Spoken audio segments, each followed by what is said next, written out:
Sa kwento natin ngayon, gusto ng Pamilyang Cruz na mabahagi ng saya at pag-asa sa kanilang mga kapitbahay.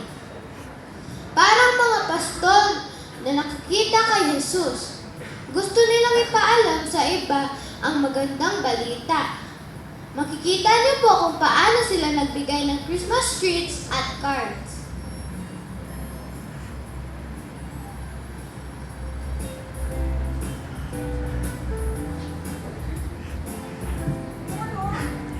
Ano po yun, ma?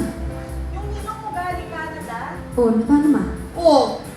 Pinapapunta tayo sa bahay nila, mag-bless ka daw. Eh, ma, nasa 20 na ako. Magmamano pa ba ako? Oo, bakit hindi? Tanda ko na Pwede po. naman.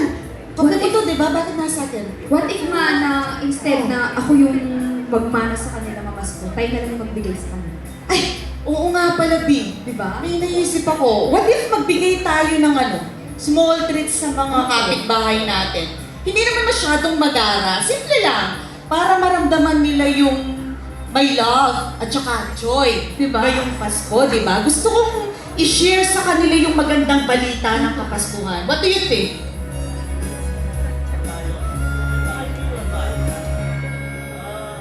Pastor, sa Biblia, nagbalita sila ng magandang balita sa iba at tapos nilang makilala si Jesus. Oo nga, Seryoso diba, ma? At saka, meron din po akong suggestion. What if, magbigay din po tayo sa kanila ng Christmas cards kahit Galing na, ka dyan. like, kahit merong simpleng letters lang, di ba? Or Oo. appreciation. Tapos, lagyan natin ng Bible verse. Di ba? Wait, it's not about the presyo. It's about the puso, di ba? Oh, ano pang hinihintay natin? Tara na. Tired ako, ma. Ay, gusto ko sa inyo palagi kayong asa yung treats. O, di ba, dalawa lang bibigyan natin? Pwede na to. Pwede naman O, sige, tara.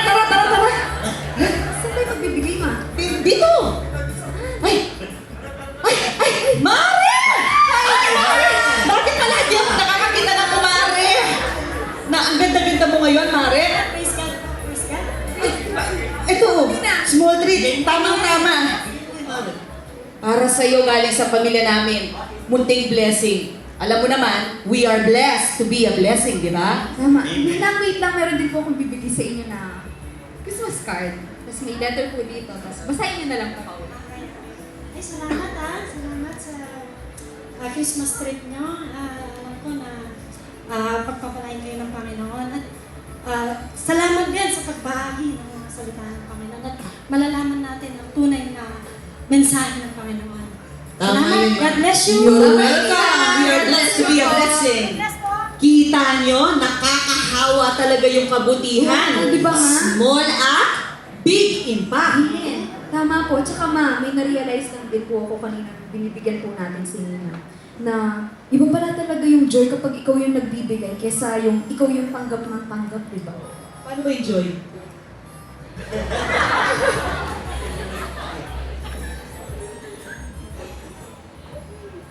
Hindi mahalaga kung simple lang ang paraan. Ang importante ay ibahagi natin ang mabuting balita sa ibang tao. Kahit sa simpleng pagbahagi ng kasiyahan, nakakapagpasaya ka rin at nagpapahayag ng totoong pag-asa sa iba. Tara, puntahan pa natin yung ibang kapitbahay natin. Tara ma, excited na ako magbigay. Ito po. Oh, Tara na. tara!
Fear not,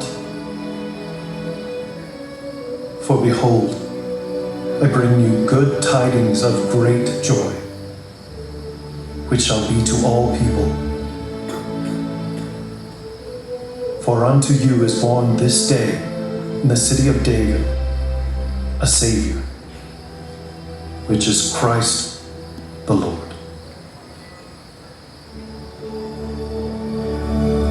And this shall be a sign unto you. You shall find the babe wrapped in swaddling clothes, lying in a manger.